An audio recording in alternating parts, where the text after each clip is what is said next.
Ang daigdig, ang ating tahanan, ay nahaharap sa isang malaking pagsubok. Ang ating planeta na nagbibigay ng lahat ng ating pangangailangan ay nasa bingit ng krisis.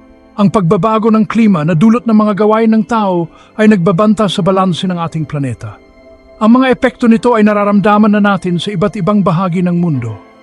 Bilang tugon, nagkaisa ang mundo para bumuo ng landas patungo sa isang sustainable na kinabukasan. Ang mga leader mula sa iba't ibang bansa ay nagtipon upang maghanap ng solusyon. Ang landas na ito ay ang kasunduan sa Paris. Isang kasunduan na naglalayong protektahan ang ating planeta mula sa patuloy na pag-init. Nabuo noong taong 2015, ang kasunduan sa Paris ay isang mahalagang hakbang sa pandaigdigang laban kontra sa pagbabago ng klima.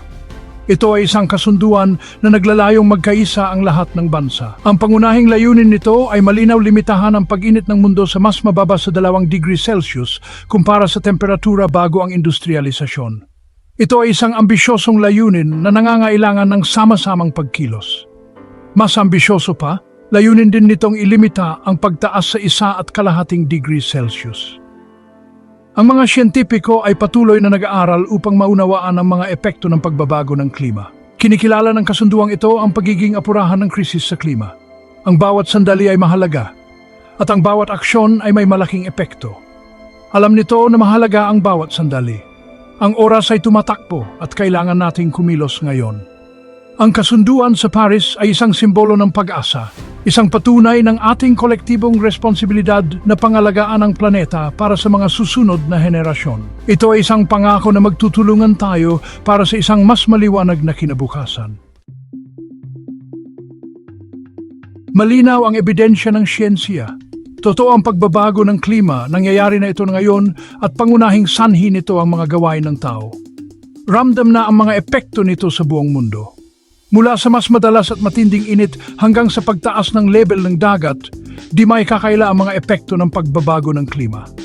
Ang mga mahihinang komunidad na kadalasan ay hindi gaanong may pananagutan sa problema, ang lubos na naapektuhan. Ang pagigapurahan ng sitwasyon ay nangangailangan ng agarang at tiyak na aksyon. Nasa sangandaan tayo. Ang mga pagpapasyang gagawin natin ngayon ang magtatakda sa kapalaran ng ating planeta. Kailangan nating kumilos ngayon ng may lakas ng loob at determinasyon upang maiwasan ang pinakamalalang epekto ng pagbabago ng klima at masiguro ang isang sustainable na kinabukasan para sa lahat. Ang kasunduan sa Paris ay hindi lamang isang listahan ng mga target. Ito ay isang malawak at komprehensibong plano na naglalayong tugunan ang isa sa pinakamalaking hamon ng ating panahon. Ito ay isang balangkas para sa pandaigdigang kooperasyon na naglalayong pagsama-samahin ang mga bansa sa isang nagkakaisang layunin. Kinikilala nito na ang bawat bansa ay may mahalagang papel na ginagampanan sa pagtugon sa pagbabago ng klima, habang kinikilala ang iba't ibang sitwasyon at kakayahan ng bawat isa. Ang pagkakaibang ito ay nagbibigay daan sa bawat bansa na mag-ambag ayon sa kanilang kakayahan at kalagayan.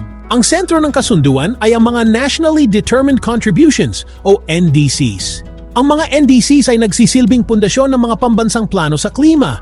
Ito ang mga individual na pangako ng bawat bansa na nagbabalangkas ng kanilang mga partikular na plano upang mabawasan ang mga emisyon at umangkop sa mga epekto ng klima. Ang bawat NDC ay natatangi at sumasalamin sa mga pangangailangan at kakayahan ng bansa. Hinihikayat ng kasunduan ang mga bansa na regular na i-update pagbutihin ang mga pangakong ito na nagpapalaganap ng diwa ng patuloy na pagpapabuti. Ang patuloy na pag-update ay mahalaga upang matiyak na ang mga aksyon ay nananatiling epektibo at naayon sa mga bagong datos at teknolohiya. Ang kasunduan sa Paris ay nagtatatag din ng isang matibay na balangkas ng transparency. Ang transparency ay isang mahalagang aspeto ng kasunduan. Isinusulong nito ang pananagutan at transparency sa aksyong pangklima na nagbibigay daan sa mga bansa na magtulungan ng may tiwala. Tinitiyak na ang pag-usad patungo sa mga pandaigdigang layunin ay maaring masubaybayan at mapatunayan. Sa ganitong paraan, ang bawat hakbang ay nasusuri at ang mga tagumpay ay naitatala na nagbibigay ng inspirasyon at gabay para sa hinaharap. Ang mga bansa sa buong mundo ay nagbigay ng kanilang mga pangako sa ilalim ng kasunduan sa Paris. Mula sa pagbabawas ng deforestation hanggang sa pamumuhunan sa renewable energy, Ang mga bansa ay gumagamit ng iba't ibang paraan upang matugunan ang pagbabago ng klima. Ang mga mauunlad na bansa ay nangako ng tulong pinansyal sa mga umuunlad na bansa upang tulungan sila sa kanilang mga pagsisikap sa klima. Ang pangakong ito sa internasyonal na kooperasyon ay mahalaga para sa pagkamit ng mga layunin ng kasunduan. Ang mga negosyo, lungsod at individual ay sumasali rin sa laban kontra sa pagbabago ng klima. Mula sa pag-aampon ng mga sustainable na kasanayan hanggang sa pagtataguyod ng mga pagbabago sa patakaran, ang mga non-state actors ay gumaganap ng lalong mahalagang papel. Bahagi 5 ang mga hadlang na nakikaharap natin. Ang daan patungo sa isang sustainable na kinabukasan ay hindi libre sa mga hamon. Maraming mga pagsubok at balakid ang kailangang lampasan upang makamit ang ating mga layunin.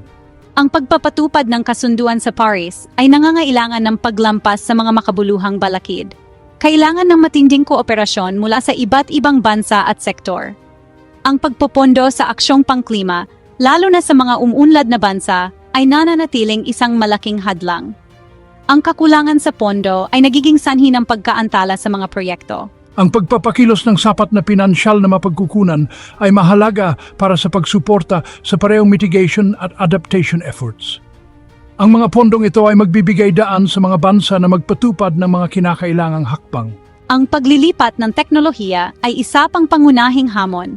Ang mga makabagong teknolohiya ay kailangang maipamahagi sa lahat ng bansa. Ang pagbabahagi ng mga pagsulong sa teknolohiya at kaalaman ay mahalaga para sa pagpapagana sa mga umuunlad na bansa na lumipat sa mas malinis at mas sustainable na mga landas sa pag-unlad. Ang kooperasyon sa pagitan ng mga bansa ay susi. Gayunpaman, ang kalooban sa politika ay marahil ang pinakamahalagang kadahilanan. Ang mga lider ng gobyerno ay kailangang magpakita ng matibay na determinasyon. Ang pagdaig sa mga vested interests at pagpapalaganap ng isang ibinahaging pakiramdam ng pagkaapurahan ay mahalaga para sa pagpapatupad ng ambisyosong aksyong pangklima. Ang pagkakaisa ng mga tao ay magbibigay ng lakas sa ating laban. Bahagi 6 pag-aangkop sa nagbabagong mundo. Habang sinisikap nating bawasan ang pagbabago ng klima, dapat din tayong umangkop sa mga di maiiwasang epekto nito. Ang climate adaptation ay tumutukoy sa proseso ng pag-a-adjust sa aktwal o inaasahang mga pagbabago sa klima at ang mga epekto nito. Kabilang dito ang malawak na hanay ng mga hakbang, mula sa pagtatayo ng mga seawall hanggang sa pagbuo ng mga pananim na lumalaban sa tagtuyot. Ang adaptation ay mahalaga para sa pagprotekta sa mga komunidad at ecosystem mula sa lumalaking panganib na dulot ng pagbabago ng klima.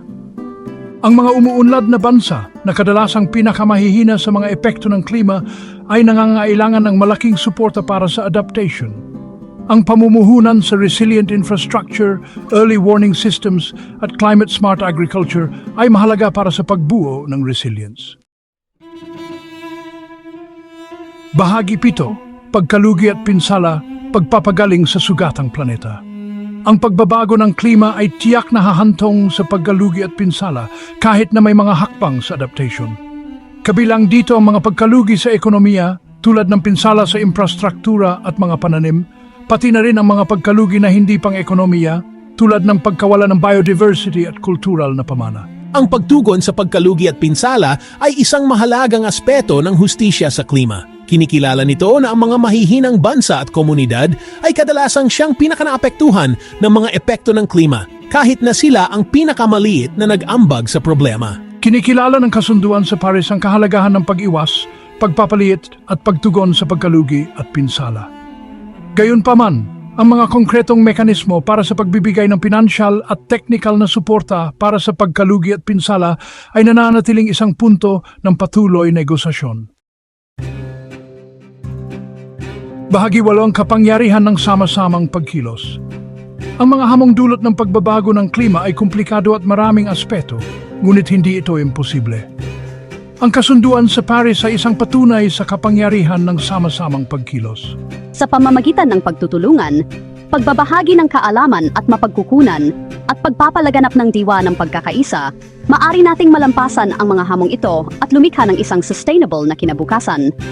Ang international na kooperasyon ay hindi isang opsyon, ito ay isang pangangailangan. Ang paglipat sa isang low-carbon at climate-resilient na mundo ay nagpapakita ng parehong hamon at mga oportunidad. Nangangailangan ito ng isang pangunahing pagbabago sa ating mga ekonomiya, ating mga lipunan, ating mga pananaw. Bahagi Siamis ang kinabukasang hinubog ng sama-sama. Mahaba ang paglalakbay sa hinaharap at mataas ang nakataya. Ngunit dapat tayong manatiling umaasa. Ang kasunduan sa Paris ay nagbibigay ng roadmap. Ito ay isang simbolo ng pag-asa sa panahon ng kawalan ng katiyakan. Dapat nating yakapin ang hamon na aksyong pangklima ng may lakas ng loob, determinasyon at isang ibinahaging pakiramdam ng responsibilidad. Ang kinabukasan ng ating planeta ay nakasalalay sa mga pagpapasyang gagawin natin ngayon.